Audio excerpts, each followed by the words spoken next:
ഞാനിങ്ങനെ ചണ്ടലയായി. അമൃതയും മേരിയും സുബൈദയും പോലെ ഞാൻ എന്തേ ആവാത്തത്? എന്താണ് എന്റെ ജന്മത്തിന് പറ്റിയത്?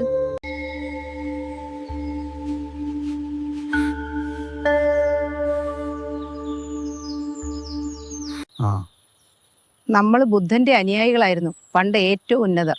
പിന്നെങ്ങനെ ഇന്ന് ഈ ഗതി വന്നെന്നറിയാണോ?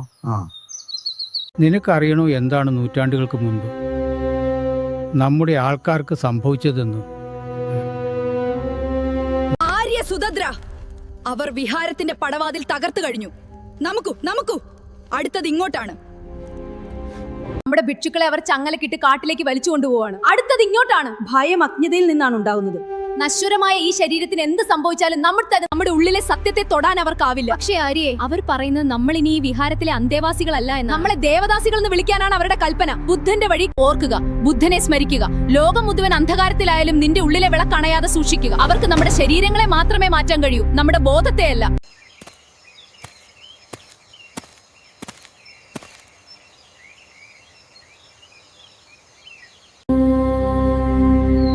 ബുദ്ധനെ ആരാധിച്ച എന്റെ പൂർവ്വമാതൃക്കൾ എങ്ങനെ ദേവാദസികളായി? ബുദ്ധൻ അവരെ രക്ഷിച്ചില്ലേ? ഈ ചോദ്യത്തിന് ഉത്തരം ഞാനും തേടുന്നു. എന്തുകൊണ്ട് ബുദ്ധനെ ആരാധിച്ച എന്റെ പൂർവകമാനസാന്തരം ചെയ്യാൻ കാരണം? എന്തുകൊണ്ട് ബുദ്ധനെ ആരാധിച്ച എന്റെ പൂർവീകർ തന്നെ മാനസാന്തരം ചെയ്യേണ്ടി വന്നു? എന്തുകൊണ്ട് ബുദ്ധനെ ആരാധിച്ച എന്റെ പൂർവാരും കൂട്ടത്തോടെ ഇന്ത്യയിൽ ഇസ്ലാമിന്റെ പാതയിൽ അഭയം തേടേണ്ടി വന്നു? എന്തുകൊണ്ട് ബുദ്ധനെ ആരാധിച്ച എന്റെ പൂർവ്വപിതാക്കൾ ഗുരുനാനാക്കിന്റെ വഴി സ്വീകരിക്കാൻ നിർബന്ധിതരായി? എന്തുകൊണ്ട് ലോകത്തിന്റെ വിളക്കായ ബുദ്ധനെ ആരാധിച്ച ഞാൻ ഇന്ന് ഹിന്ദുവിൽ ശൂദ്രയും ചണ്ടലയുമായി? എല്ലാവരും ഒരുമിച്ച് പറയുന്നു, നമുക്ക് സർവഗുരുവായ ശങ്കരനോട് ചോദിക്കാം. ഞാനും ബുദ്ധനും പറഞ്ഞതിനെതിരായ കാര്യങ്ങളല്ലേ ലോകം ഞങ്ങളുടെ പേരിൽ പറയുന്നത്? ബുദ്ധന്റെ ആശയം ഞാൻ പറഞ്ഞപ്പോൾ ലോകം എന്നെ ഭ്രഷ്ട് കൽപ്പിച്ചു. പിന്നെ ബുദ്ധന്റെ ആശയത്തിനെതിരായ രീതിയിൽ ബ്രാഹ്മണർ എന്നെ പ്രച്ഛന്ന ബുദ്ധൻ എന്ന് വിളിക്കുമ്പോൾ ബുദ്ധ അനുയായികൾ എന്നെ വർണ്ണജാതിവാദിയായി മനസ്സിലാക്കിയില്ലേ? അങ്ങനെയുള്ള വ്യാഖ്യാനങ്ങൾ എന്റെ പേരിൽ ഉണ്ടാക്കി പ്രചരിപ്പിച്ചില്ലേ? ബുദ്ധന്റെ ആശയത്തിനെതിരായി എന്റെ പേരിൽ വ്യാഖ്യാനങ്ങൾ ഉണ്ടാക്കി ലോകത്ത് പ്രചരിപ്പിച്ചില്ലേ? അതിനാൽ നിങ്ങൾക്ക് ഭഗവാൻ ബുദ്ധൻ നേരിട്ട് വഴികാട്ടട്ടെ. അഹിംസയും വിപസനായും ആനുബുധരുടെ ശക്തി എവാകൽ നസിക്കത്തെ ബുധരകെ. അഹിംസയും വിപസനായും ആനുബുധരുടെ ശക്തി എവാകൽ നസിക്കത്തെ ബുധരകെ. ബുധരുടെ അഹിംസയും വിപസനായും നസിപ്പിപ്പനം.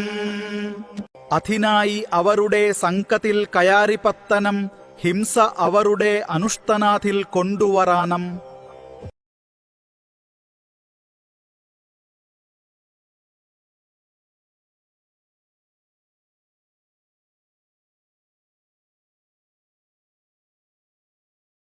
അരുത്, അനുഷ്ഠാനത്തിലെ ഹിംസ നിർത്തൂ. എല്ലാ ജീവനും ഒന്നാണ്. നീ ചെയ്യുന്ന ഹിംസ നിന്നിലേക്ക് നാളെ തിരിച്ചുവരും. ഇതാണ് മാറ്റമില്ലാത്ത പ്രകൃതി നിയമം. കൗടില്യന്റെ കുടലതന്ത്രങ്ങൾ രാക്ഷസീയമാണ്, ദൈവീകമല്ല. ഭഗവാൻ ബുദ്ധന്റെ കരുണ, അഹിംസ, മൈത്രി, നിഷ്കളങ്ക സ്നേഹം എന്നിവയാണ് പ്രകൃതിയുടെ ഇഷ്ടങ്ങൾ.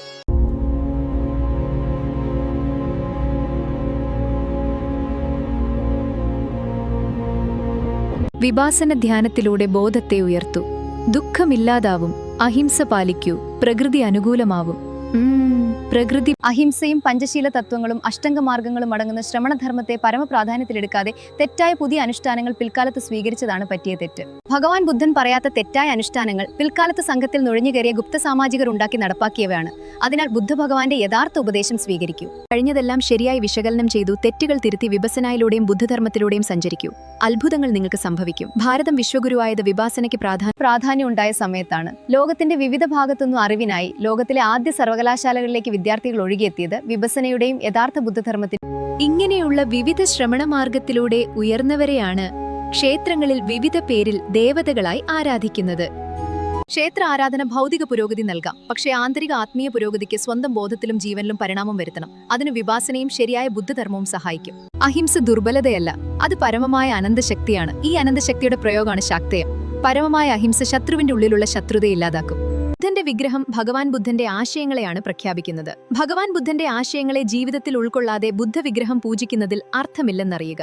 ദ്രാവിഡ സിദ്ധമാർഗം, ആജീവക, ജൈന, ബുദ്ധ തുടങ്ങിയ ശ്രമണമാർഗത്തിലൂടെ ബോധത്തിലും പ്രാണനിലും ഉന്നതി നേടിയവരെയാണ് ദേവതകളായി ക്ഷേത്രങ്ങളിൽ ആരാധിക്കുന്നത്. ഇങ്ങനെ ഉന്നതി നേടിയവരെ ആരാധിക്കുന്നതിനേക്കാൾ പ്രാധാന്യം സ്വന്തം ബോധവും പ്രാണനും സൃഷ്ടമാക്കുന്നതിനുള്ള മാർഗത്തിനാവണം. അതിനുള്ള എളുപ്പവഴിയാ വിപസ്സന